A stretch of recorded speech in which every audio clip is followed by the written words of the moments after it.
ศิลาเอ่ยคือลำตางเตยต้นสิได้ไกลไม่เตกาคือลำอาตมาศิลาจากพี่น้องสัทธาเจ้าเม่นหามี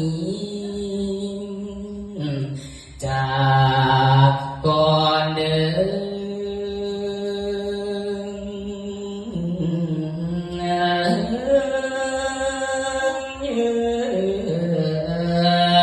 โอ้ยจากก่อนเดินยุ่มพอ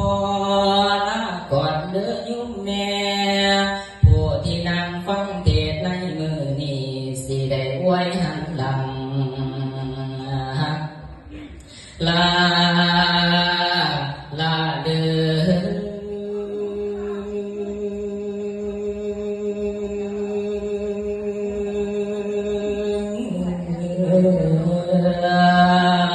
โอ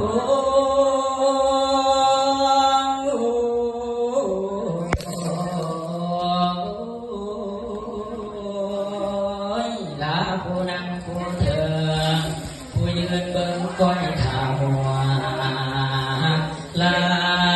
าเด้อผู้มีผัวมีเมียนุ่งสาวศิลาซ้ำลาทั้งหัวลำพวงหัวขาวแดงหัวหอกลาทั้งเม็ดอกน้อยตั้งบังแก้วบ่มีการคนกสินีไปคนทางห่างกันไปคนกำนะลาตั้งดุงทั้งป่าสาราน้ำลำอาดลาตั้งหอตั้งมาแก้วไล่เกี่ยวว่ากงกันบอนที่อาตมาคือนั่งเถืองพองพามทั้งเพดา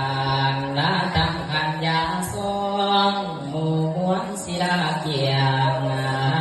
ทั้งปลังพำเพียงศิลาเกียงไว้ห้อยลาตั้งหูกนกแก้วบินแซวอยู่เคียงป่า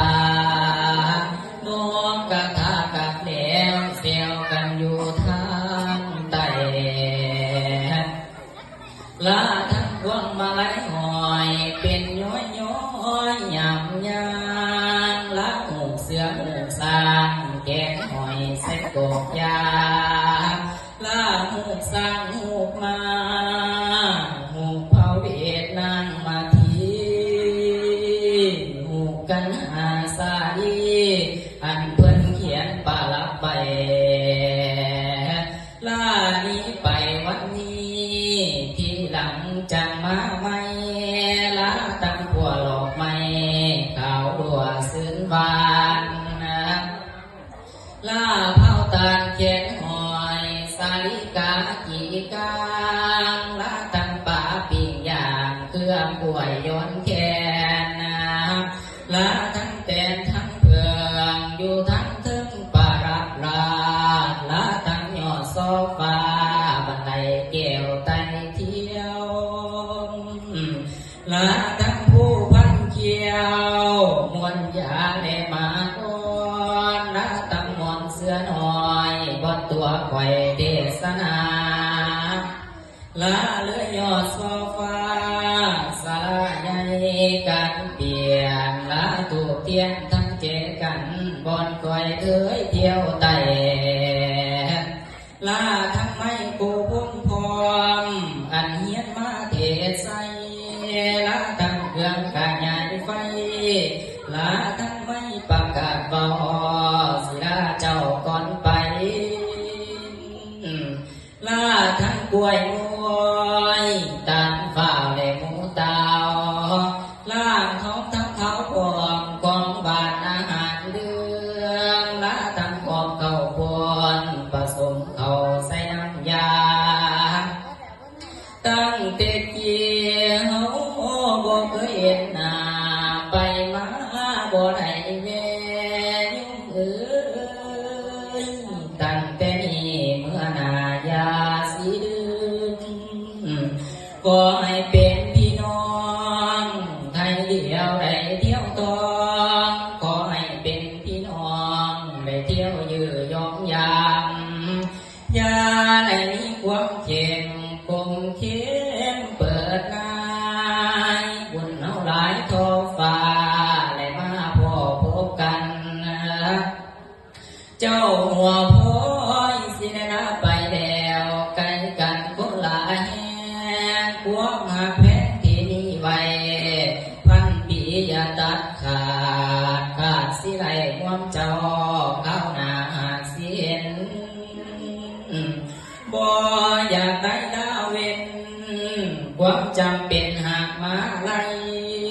บ่อยากกันจากพี่น้องเวลานั้นหากมอมันลาก่อนเดิ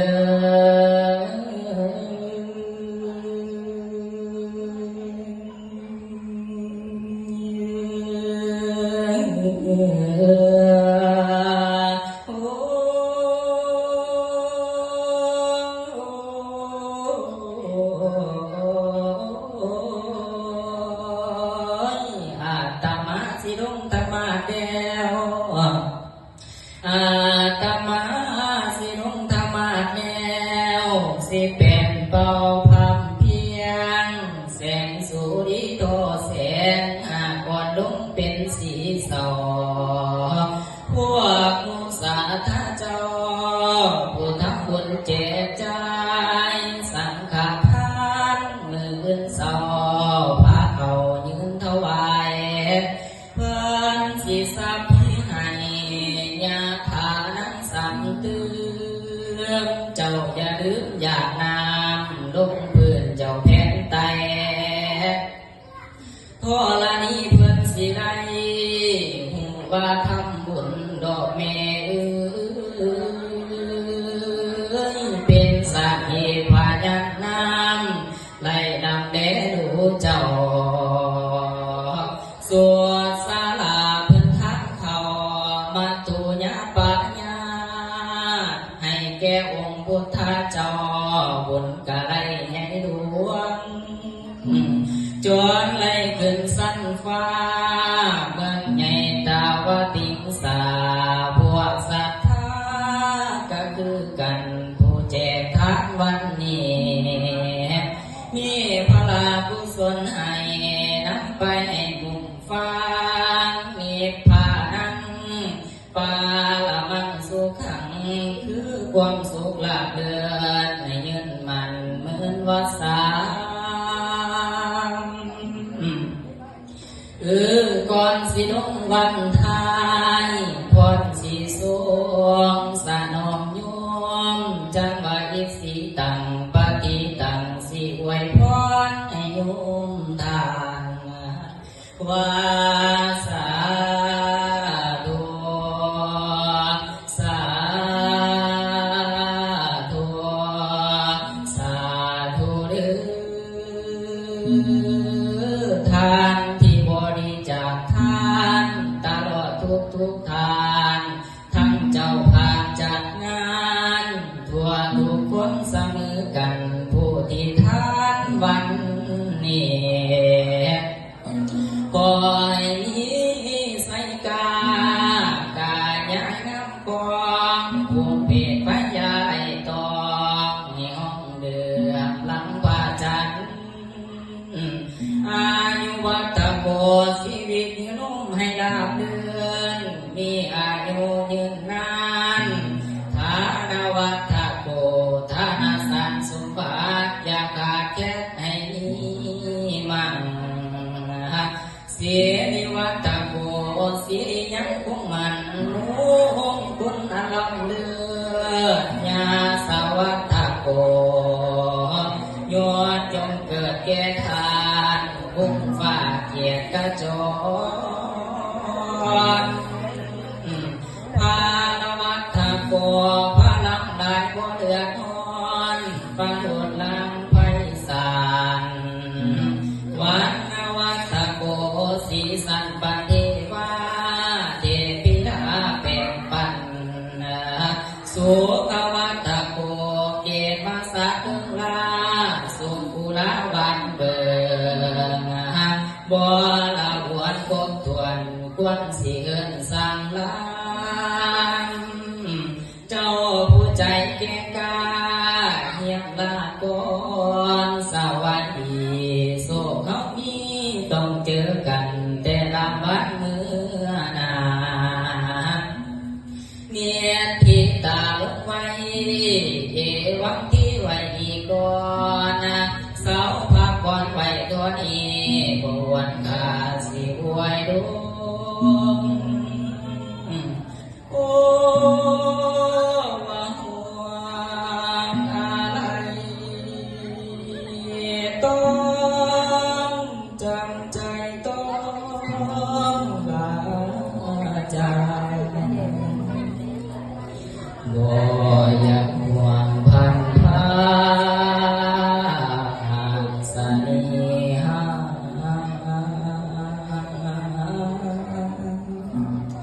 บุญของหลานนี่มันน้อยจึงขอลา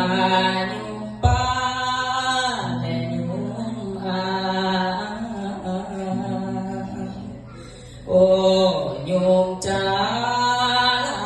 ก่อนสะท้อนใจหายสาหรือผู้ซึมเศร้า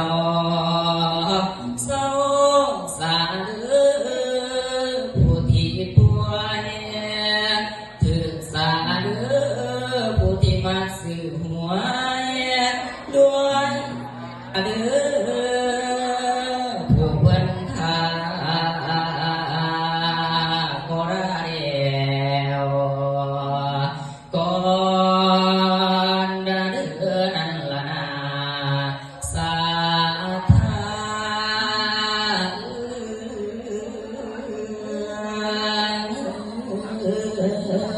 โอ้ยนอสา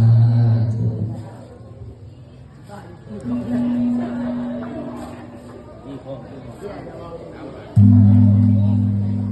นะไม่ออกผู้สิมาตีเกาะอะไรเนี่ยว่าจบตั้ง